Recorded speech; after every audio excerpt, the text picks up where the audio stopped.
안녕하세요. 기획자의 피그마. 이번에는 피그마에 관한 질문과 답변 시간 Q&A로 돌아왔습니다. 그동안 잘 지내고 계셨죠? 저는 살면서 요즘 같은 이런 감정은 처음 느껴보는 것 같아요. 많은 분들이 구독도 해주시고 좋아요도 눌러주시고 또 댓글도 남겨주셔서 인생 처음으로 진짜 이런 게 행복하다는 감정일까라는 생각도 하면서 아주 행복한 시간을 보내고 있습니다. 제가 피그마에 대한 경험을 나누고 있는 블로그와 또 유튜브를 통해서 많은 분들이 질문을 주시기도 했었는데요. 오늘은 이 질문들에 대한 답변을 같이 찾아보기 위한 그런 시간을 마련했습니다. 시작해볼까요? 자, 우리 첫 번째로 함께 알아볼 부분입니다. 유튜브를 통해서 댓글 남겨주셨는데요. 컴포넌트 제작 후에 베리언트 영역으로 이동하면 보라색 점선 박스가 자동 리사이징이 안 되고 잘려 보인다. 이런 질문을 주셨습니다. 결론부터 말씀드리자면 사실 이 베리언트 박스는 자동 리사이징이 되지 않습니다. 조금 허무한 답변이었는데요. 베리언트를 구성하는 컴포넌트 개수에 따라서 직접 이 베리언트 영역을 클릭하신 다음에 가로 방향, 세로 방향으로 원하는 만큼 늘려주시면서 사용을 하셔야 됩니다. 내부에 우리가 이미 만들었던 컴포넌트를 또 하나 추가할 때도 이런 식으로 자동으로 위치가 잡히지가 않아요. 이런 부분들은 조금 감안을 하고 사용을 하셔야 될 것 같습니다.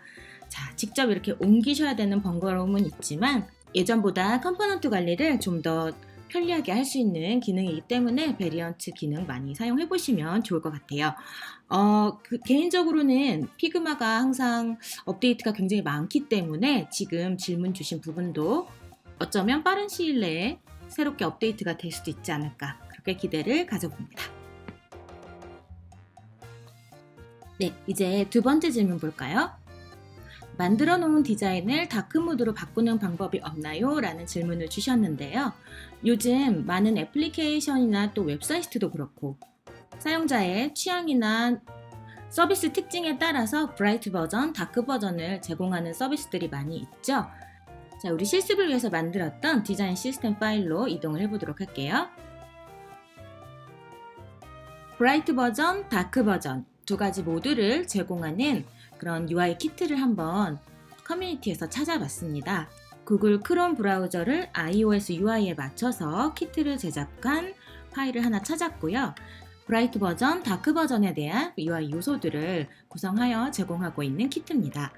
자, 이렇게 두 가지 모드를 지원하는 키트에서 컬러 시스템을 어떻게 구성했는지 한번 볼까요? 자, 피그마 화면에서 이렇게 아무것도 선택되지 않은 상태, 이 상태에서 오른쪽 디자인 패널을 보시면 이 파일에서 지정해둔 텍스트 스타일, 컬러 스타일, 또 이펙트 스타일까지 모두 확인할 수가 있습니다. 우리가 지금 봐야 되는 부분은 바로 이 컬러 스타일 부분이겠죠? 자, 블랙과 화이트 같은 경우에는 기본으로 많이 쓰이는 컬러이기 때문에 따로 그룹핑을 진행하지 않은 것 같네요. 그리고 G 그룹으로 명명되어 있는 부분을 열어보시면 구글 크롬에서 사용되고 있는 주요한 컬러들이 모두 스타일로 잡혀 있습니다. 자, 그리고 그 밑을 보시면 다크 모드라는 그룹이 있어요. 자, 이렇게 열어보시면 이 파일 같은 경우에는 총 3가지로 그레이스케일을 잡아서 다크 모드에 사용할 컬러들을 잡아놨네요. 자, 우리가 실습하면서 만들었던 디자인 시스템에도 한번 다크 모드 컬러를 추가해 보도록 하겠습니다. 우리가 보통 프라이머리 컬러라고 말을 하는 브랜드의 아이덴티티 컬러들은 어떤 모드가 되어도 변경되는 일은 없겠죠? 자, 상단에 프라이머리 컬러는 저는 그냥 놔두도록 하고요. 자, 저는 이 세컨더리 컬러 옆에다가 다크 모드 컬러를 추가로 등록을 해보도록 할게요.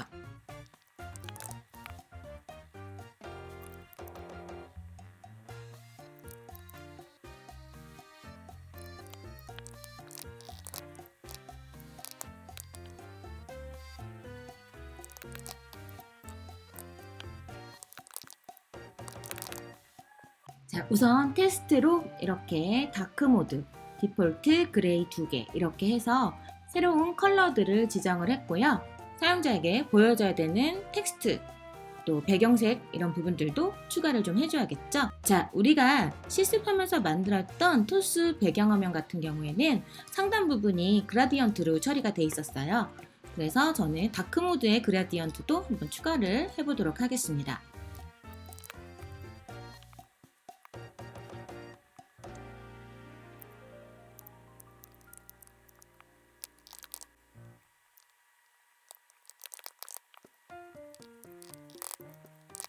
자, 간단하게 다크모드에서 사용할 스타일들을 추가를 했습니다. 다크모드 텍스트는 3가지로 설정을 했고요. 또 우리 기존에 만들었던 그라디언트도 다크모드로 하나 더 추가를 해줬습니다. 그리고 다크모드에서 사용하는 대표적 컬러들은 이렇게 살짝 블루 그레이 느낌이 나는 색깔들로 설정을 해봤고요. 자, 우리 이렇게 스타일들을 더 추가했으니까 이 디자인 시스템 파일을 업데이트를 해줘야 됩니다. 잊지 않으셨죠? 자, 여기다가 히스토리 차원에서 메모도 남겨두도록 할게요. 네, 라이브러리 업데이트가 완료가 됐고요.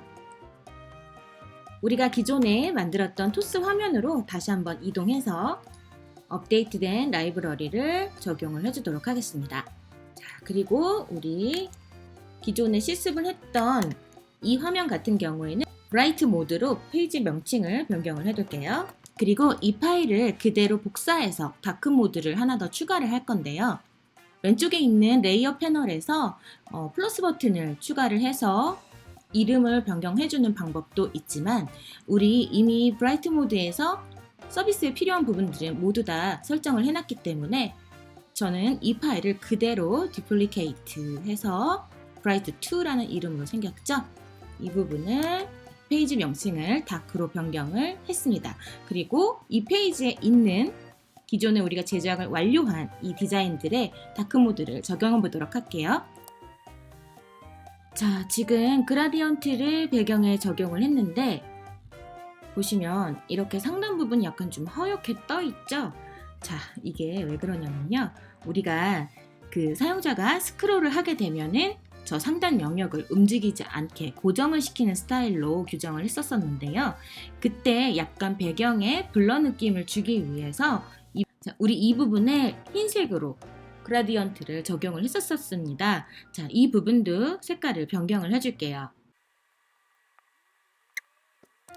안에 들어있는 각각의 카드에도 다크모드 컬러를 적용을 해줄 건데요. 하나씩 에셋을 선택해서 바꾸시는 방법도 있지만 자, 이렇게 셀렉션 컬러스로 되어 있는 오른쪽 패널에서 한꺼번에 변경을 진행해 줄 수 있습니다. 자, 다시 한번 셀렉션 컬러를 통해서 변경을 해보도록 할게요. 우리가 명확한 컬러 네이밍을 사용을 해줬기 때문에 셀렉션 컬러 패널을 보시면 각각 지정되어 있는 컬러가 어느 영역인지 대략적으로는 확인을 하실 수가 있을 거예요. 자, 그래서 저는 배경색부터 일단 변경을 하고요. 텍스트 캡션으로 들어간 부분도 한꺼번에 다시 변경을 해주도록 하겠습니다. 셀렉션 컬러에 있는 부분만 보고 어떤 부분인지 조금 파악이 힘들다 생각하시면 그 부분만 살짝 클릭을 하셔서 색상을 변경해 주시면 되겠죠?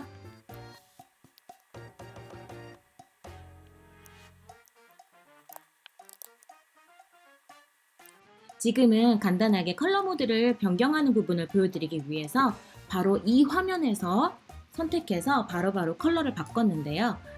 가장 좋은 방법은 컴포넌트에서 다른 모드의 색깔 스타일을 하나 더 추가를 하셔서 사용을 하시는 것을 추천드립니다.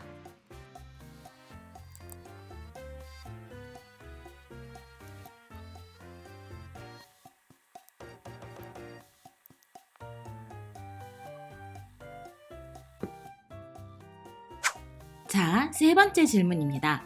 다른 파일에서 만들어둔 에셋과 스타일을 가져오는 방법은 없나요? 라는 질문을 주셨는데요. 이 부분은 우리 기초 과정 중에 디자인 시스템을 적용하는 방법에 잘 나와 있습니다. 자, 다시 한번 그 부분 보여드리도록 할게요. 자, 디자인을 작업해야 되는 화면에서 왼쪽 패널에 에셋 부분으로 이동을 해주세요. 그리고 이 상태에서 이 라이브러리, 팀 라이브러리 아이콘을 클릭을 합니다. 팀 라이브러리 버튼을 클릭하시면 이렇게 창이 하나 뜰 건데요. 작업 진행 중인 모든 프로젝트의 파일들이 보여지게 됩니다. 이 상태에서 스타일과 컴포넌트를 가져올 파일을 선택을 하셔서 이 토글 버튼을 클릭을 해주시면 됩니다. 이렇게 변경이 됐죠? 팀 라이브러리를 선택을 하시고 난 뒤에는 이렇게 에셋 패널에서 선택한 파일에 있는 모든 컴포넌트들 그리고 스타일을 확인할 수가 있습니다. 자, 이렇게 팀 라이브러리를 활성화시키면 모든 컴포넌트와 스타일을 가져올 수 있어서 너무 편하기는 한데요. 유료 플랜을 사용하지 않는 분들은 아마 저 팀 라이브러리를 사용하시는데 약간 제한이 있을 수 있어요. 그런 경우에 우리가 다른 파일에서 지정해 놓은 컬러 스타일, 텍스트 스타일을 가져오는 약간의 꼼수라고 해야 되나요? 네, 컴포넌트들이 위치한 파일로 이동을 해주시고요. 컴포넌트 같은 경우에는 단독 컴포넌트 또는 베리언트 자체를 그냥 복사하셔서 작업하시는 파일로 이동시키는 방법도 있습니다. 그럼 이 파일 내부에서 마스터 컴포넌트 역할을 할 수 있기 때문에 이 상태에서 가져오셔서 현재 내가 작업하고 있는 파일에 마스터 컴포넌트로 배치되어 있는 부분이 로컬 컴포넌트라는 이름으로 보여지게 됩니다. 자, 여기에서 이렇게 끌어서 가져와서 사용을 하시면 됩니다. 자, 그리고 우리 다른 파일에서 지정을 해놨던 텍스트와 컬러 스타일도 가져와서 적용을 해보도록 하겠습니다. 우선 복사를 해야 되는 텍스트와 컬러가 적용된 파일로 이동을 해주시고요. 텍스트와 컬러 스타일을 가져오는 방법은 총 두 가지가 있는데요. 용도에 따라서 알맞게 사용하시면 될 것 같습니다. 자, 우선 첫 번째 방법 알아볼게요. 첫 번째 방법 같은 경우에는 지금 이 파일에 지정되어 있는 스타일 그대로 가져와서 내가 작업하고 있는 다른 파일의 스타일로 등록을 하는 방법입니다. 자, 우선 이렇게 필요한 부분들을 모두 선택해서 컨트롤 C를 누르셔서 복사를 해주시고요. 작업 파일로 이동하신 후에 컨트롤 V 하셔서 붙여 넣으시면 됩니다. 자, 이 상태에서 우리 복사해온 텍스트를 선택한 다음에 오른쪽 디자인 패널을 한번 볼게요. 이전 파일에서 지정했던 텍스트 스타일명 그리고 컬러 명칭이 모두 그대로 들어와 있는 상태인데요. 이 스타일들을 지금 우리가 작업하고 있는 피그마 파일의 스타일로 변경을 해보도록 하겠습니다. 자, 첫 번째로 우리 텍스트 스타일이 표시되는 영역을 클릭을 해주시고요. 이 스타일이 현재 유튜브라는 파일 안에 있는 H3라는 텍스트 스타일로 지정이 돼서 보여지고 있습니다. 자, 이 상태에서 마우스 오른쪽 클릭을 하시면 총 두 가지 옵션을 보실 수 있어요. Go to Style Definition 그리고 Move Style Definition into this file 두 가지 옵션이 있죠. 우리에게 필요한 거는 스타일을 가져오는 거기 때문에 두 번째 옵션을 선택하시면 됩니다. 네. 그러면 이 파일에 지금 똑같이 H3라는 그룹 안에 볼드 스타일로 추가가 되어 있습니다. 컬러도 한번 확인을 해볼까요? 네, 역시나 유튜브라는 파일 안에 컬러라는 그룹 안에 속한 퍼플이라는 네임을 갖고 있는 스타일이네요. 자, 이 부분도 텍스트와 동일합니다. 마우스 오른쪽 클릭을 하시고 무브 스타일을 클릭을 해주세요. 자, 동일한 방법으로 밑에 있는 그린과 블루 스타일도 이 파일로 이동을 시켜보도록 하겠습니다.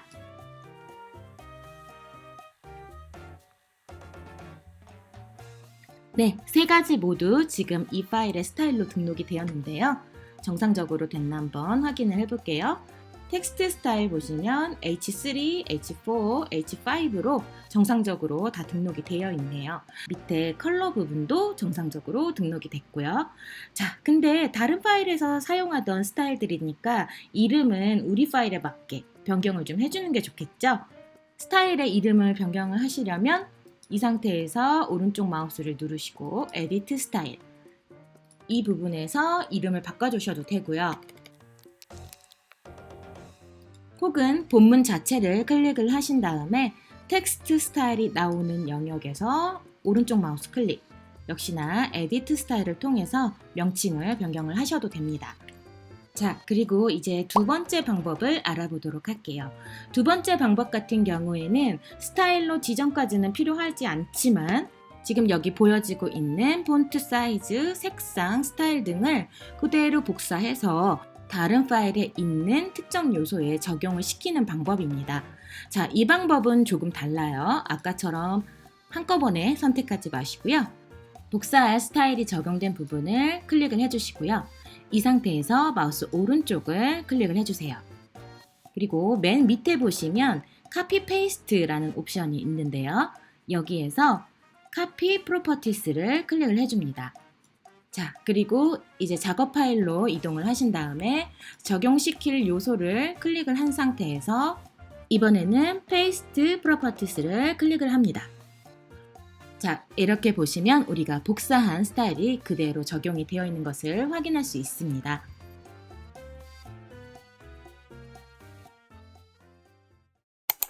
추가적으로 팁 하나 더 전달해 드릴게요. 우리가 화면 설계나 혹은 디자인을 진행을 하다 보면 텍스트 영역을 잡기 위해서 일정 부분 긴 텍스트를 적용하는 경우도 있고 혹은 해당 화면에서 제공되어야 하는 데이터들을 텍스트 형태로 채워 넣어야 되는 때가 있는데요. 그럴 때 사용하시면 좋은 팁입니다.